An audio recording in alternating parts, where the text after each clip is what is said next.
Good evening, everybody. My name is Gary Tucker, and this is Tuck Talk number 14. How to sell. Can you imagine being set down in any country in the world and being sent out to deal with the local business people with the goal of selling them a product when you don't even know how to speak their language? When you can sell under those conditions, then you've become one of the best salespeople in the world. And I was taught how to do that, and I know how to do that. And I'm going to tell you how. It was late 1985, and I was living in Vancouver, British Columbia. And I was unemployed. It was 3 o'clock in the morning on a Sunday, and I was reading the Vancouver Sun, and I came across an ad in the local paper that said, "Guys, gals, travel for free." Well, at that point in my life, it seemed perfect. It's like, whoa, that's the job for me. Guys, gals, travel for free. I stayed up all night. I began phoning at 7 o'clock in the morning the number that was in the ad, and I finally got a hold of somebody, and they told me to come down to a hotel that was out by the Vancouver airport for an interview, which I did. It turned out that it was a traveling sales crew selling a multi-purpose cleaning product for $100 a gallon. It was a concentrate, and you mixed it at 30-to-1 with water, and it was direct sales. You went out, you met people, and you sold them the product. Bam. I was offered the job, and I took it, and I started the next day. I had gone home, packed a bag, told my roommates I was leaving, and I moved into the hotel with the traveling sales crew. There was approximately 30 of us at that time, and we had 5 or 6 vans, and we would all go off into different areas in the morning. We were each designated 10 businesses, and that was the only territory we were allowed for the entire day. We had to get our sales quota in those 10 businesses. And we had our little demonstrator bottles, 500 milliliter bottles of our magic cleaner, and a little fingernail brush, and an invoice book and a pen. And in we went to give our demonstrations to whoever we might meet in these businesses, and one way or another, sell our product. Every night, at the conclusion of a day, we would eat and then have a sales meeting that would last 1 to 2 hours. And it was during the course of these sales meetings that I picked up some of the principles that carried me through the rest of my life in business. I can recall one of the first things I learned was the principle of PEP. How to apply PEP to be a salesperson. And PEP was an acronym that stood for personality, enthusiasm, and persistence. We were taught in these sales meetings that you had to be yourself, but that you had to be enthusiastic while you were doing it. They didn't try to mold us to be a particular character. They just encouraged us to be ourselves, but to let that come out and to exude our enthusiasm for what we were doing and to be persistent. Maybe that was rule number 1. We were taught that the first 9 times that we heard the word no, that what we really heard was maybe. It was only after the 10th no that we were allowed to accept the possibility that this person really didn't want to buy our product. They would show us in these meetings some of the different things that our product could do, and it was amazing. And we would use this information to do demonstrations for potential customers when we went out on our routes the next day. I remember taking a ballpoint pen and scribbling on my blue jeans and our product. I would spray it on, use the fingernail brush and a white cloth, and it would take the ink out of my jeans. Or there would be a clump of bubble gum that had been sitting in a carpet for over a year, hard as a rock. And we would poke a few holes in it with that same ballpoint pen, spray our product on it, leave it for a minute or two, and the gum would come out of the carpet. Well, we were in Vancouver just a little while before the whole crew moved to Vancouver Island, and that was my first trip ever to Vancouver Island. We started in Victoria, and we worked our way all the way up to the northern tip of Vancouver Island to Port Hardy, the furthest point you can drive by road. And it was a magnificent trip, and it was the time when I fell in love with Vancouver Island and promised myself that one day I would come back to this place and I would live. And this is where I am now, folks. I've fulfilled that dream, that ambition, that goal, that promise to myself, and I'm living on Vancouver Island. After we left British Columbia, we went to Alberta. And during the course of this time, the company was continually hiring people. And the difficulties that this job put on you as a person to perform day after day after day and to get your sales quota and to overcome your fears and to be able to deal with people face to face was tremendous. And a lot of people crumbled and quit within a day or 3 days or a week of starting. These were the WOBs. Weak-ass bastards. It seems to be acronym night. The company was full of acronyms. But the company was also full of incredible salespeople. And I owe a tremendous amount of gratitude to these people. In particular, I'd like to mention Michael Brooks, who was the manager of the entire crew. He was an American and one of the best salespeople I ever met in my whole life. Rest in peace, Michael Brooks. The best salesman I ever met in my whole life was Aj Kadora. He was from Calgary, Alberta, and he and I became super close friends.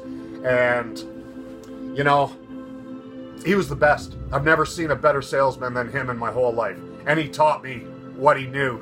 And we formed a brotherhood, and we formed a kinship. He was part of a trio of young men from Lebanon. Ajwad Kadora, Adnan Asaf, and Abdullah Mustafa. And we lovingly referred to them as the three terrorists, and each of them were just incredible salespeople. Abdullah Mustafa runs a successful Subway shop in Calgary, Alberta. Adnan Asaf is a super successful real estate salesman now in Calgary, Alberta. Then we had Reagan Nepal, who's running her own business in Alberta. And a phenomenal woman I remember by the name of Davine de Gagne, who just got the job done every time she went out there on the road. And I had the privilege of being able to learn from these people day in and day out, week in and week out in the early going of my career. I'd never sold anything prior to this job, and it was a huge learning curve and one of the most tremendous and valuable experiences of my life. There was a lot of pressure on us to sell each and every day. We had a daily quota, and we were not allowed to come home without having made a sale. That was rule number one. If we went through our 10 businesses in the course of a day and we had not sold, then we were put into homes. And there were days when they would keep us in the homes until midnight or until we finally achieved a sale. We were taught that there was no excuse for not making a sale. They provided us with a framework of rules that helped us. If we got caught reading a newspaper before we went to work, we were fined $100. They didn't want us filling our heads full of the negativity of the goings-on in the world before we went out to work. They wanted us to be positive, and they wanted us to exude positivity. If we used the word can't, we were fined $100. If we ever used the word can't, because nothing was impossible with National Chemical Company. Nothing was impossible with our sales crew. And we had that drilled into us, that we could do whatever we wanted to do, whenever we wanted to do it. And day after day, they taught us how to do it. One of the most phenomenal demonstrations that really impressed me as I was learning our product and becoming more knowledgeable about it took place at a meeting where the person who was giving the meeting took a permanent magic marker, and on the carpet they drew a great big happy face and sprayed our product on it and took a rag, and lo and behold, the permanent magic marker was lifted right from that carpet. I thought that was magnificent. The next day I found myself in Home Hardware, and I found the manager, and we went back to his office, and his office was full of merchandise and products, and I was excitedly telling him about Spray Clean, the name of our product, and how it could clean anything. And I said, watch this. And I looked, and there was a brand new chaise lounge with a plastic cover still on the plastic part of the chaise lounge, which sat on a metal frame. And I ripped the plastic off, and with great boldness I drew a great big happy face on the chaise lounge, put two eyes on it and a big smiley face, and I took our product and I said, watch this. And I sprayed our product on it, and I took my rag, and nothing happened. It didn't come off. And I took my fingernail brush and sprayed a bit more on, and I took the brush, and nothing happened. It got shinier. Well, it turns out that when you use a permanent magic marker on this plastic vinyl type material of a chaise lounge, nothing on the planet will take that out. I didn't get the sale. It was kind of embarrassing. It was one of my biggest defeats, actually, but I gotta remember it with a bit of a chuckle. We were encouraged to work hard and to play hard. At the end of the day, it was common for the crew to go out to the bar and have some drinks and have some fun together. On the weekends, while we partied like maniacs, and that was encouraged. During the course of one day in Calgary, I think I might have been a bit hungover or just in a bad mood for no apparent reason, and I didn't manage to sell anything during the course of the day. And Michael Brooks was driving the van that I was in that day, and he says, "You're going to be getting your business today." And he took me into Chinatown in Calgary, a really poor, beaten down part of Chinatown. And he said, "You get in there and you don't come back out until you got a sale, Gary Tucker." And off I went in there, and I was mad. He was just ripping my ego apart at this point.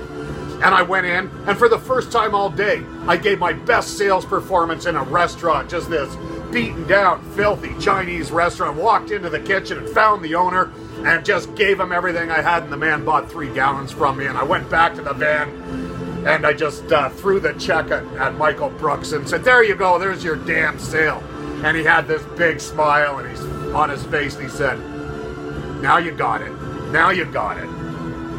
And it took me a while for that lesson to sink in, but it did. And I realized that attitude was everything. I could have made that same sale at 9 o'clock in the morning, but by harboring my negative emotions and manifesting those to the people that I was trying to deal with, I wasn't creating a favorable environment for a sale, and so I didn't sell anything. I never, ever forgot that lesson the rest of my life, and it's paid dividends beyond belief.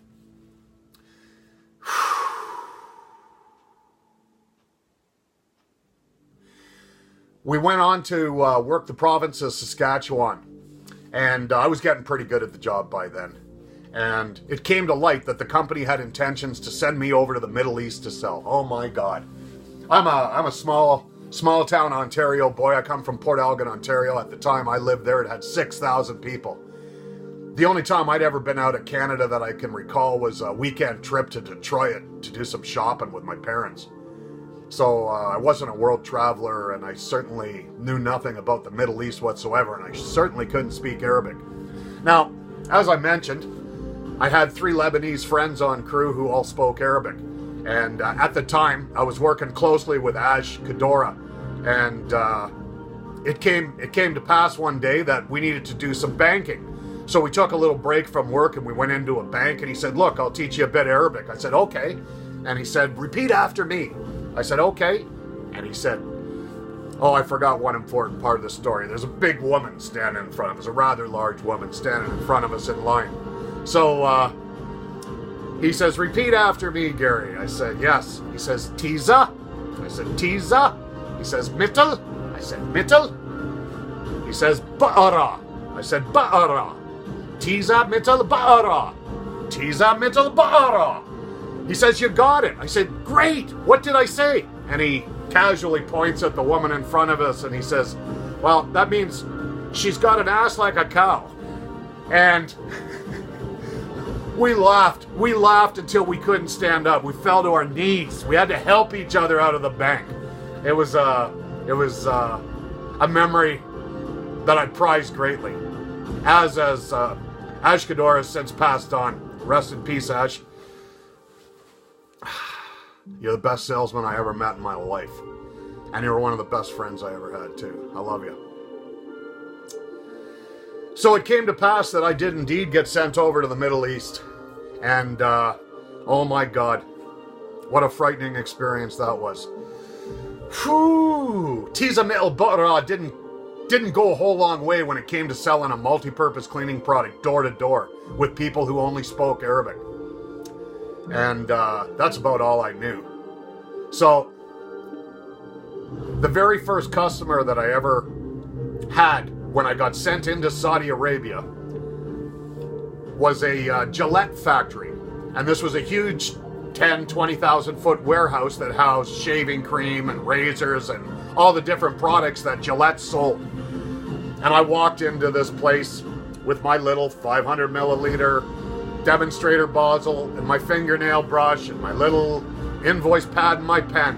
And I looked around, and everybody there wears the white ankle-length dresses. I think they called them thobes. And they got the black rope around the head, and everybody wears the same thing. I looked around. In the back corner was a huge office, and I figured that's probably where the boss is. And I made my way back to the back office, and I walked in, and I knew there was no sense saying anything, so I just got down on my knees, and I looked him in the eye, the man sitting behind the desk, and I took out my magic marker, and I did my big happy face on the carpet. People started running from all over the warehouse. This was the boss's office, and some Canadian guy was in there drawing on the carpet in a magic marker. There was 15 people in the office in 5 seconds. I did my 2 big eyes, and I did my great big smiley face mouth, and I took our product and I sprayed half of the happy face. I took my fingernail brush and worked the product in a little bit, and took a white rag and cleaned up exactly half of the happy face, and everybody was suitably impressed and suitably amazed. The manager, probably the owner of the business, I noticed that he was wearing a Rolex watch. And our product did a tremendous job of cleaning watches. I motioned that I wanted a drink of water, and a man brought me a glass of water. And then I motioned to the owner of the business that I wanted his watch, and he took his watch off and he gave it to me. And I put a little bit of our product in the glass, and I dipped the Rolex, the band part of the Rolex, into our product, and it turned pitch black, and everybody was, oh, was and they were rambling on in Arabic like crazy, and they were quite impressed. I got my pad of paper, and I went down, and I'd learned how to translate the money, and I was showing how many Saudi riyals it would take to buy a gallon, and how many Saudi riyals it would take to buy 3 gallons of our product. And the man purchased 3 gallons from me and paid me cash in Saudi riyals without one word being spoken. Without a single word being spoken, I made my first sale in a foreign country. Now that's sales. That's communication. There's a whole lot of ways that one can communicate without using your voice, without using words, without having to be so dependent on language. And that's a key part of sales. Every movement you make, every expression in your face, every emotional nuance of the sounds that you do make are carrying messages that are going to either help you succeed in making a sale or disintegrate all hope of making a sale. When you're selling, you're creating an emotional environment. If that other person does not like you, no matter how good your product is, they won't buy from you. So you're building a relationship with these people. Now, our company was hardcore because we never did callbacks. We were given one opportunity to meet an individual and to sell them our product. If we failed to do so, that opportunity was gone forever. We were not allowed to go back the next day or the next week. This was pure direct sales.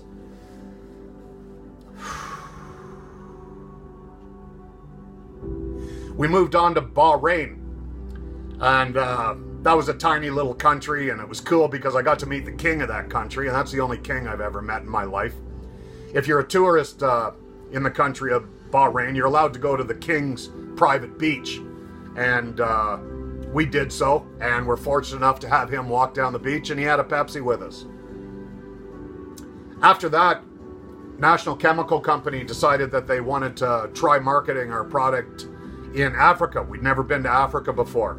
And I became part of an experimental crew to work in the Ivory Coast, La Côte d'Ivoire, in Africa. We had Anna, who came in from Sweden, and we had a girl come in from France. Alex came from Finland, and we had Rodney come in from British Columbia, and Corey from Maryland, USA. None of us had ever met before. We had Kenny, we had Nigel, a whole bunch of us met at the airport in Abidjan in the Ivory Coast. And on that first day, our sales manager had the recipe for the product, and she found a chemist. And that chemist gathered up the chemicals. And he had a big wooden vat. And he had a bunch of native laborers. And they poured all the chemicals into the vat, and he had them stirring it with like a canoe paddle. And we went out and we found a company that marketed plastic bottles that we needed. And they sold us the gallon bottles. We found a printing company who was able to print us up the label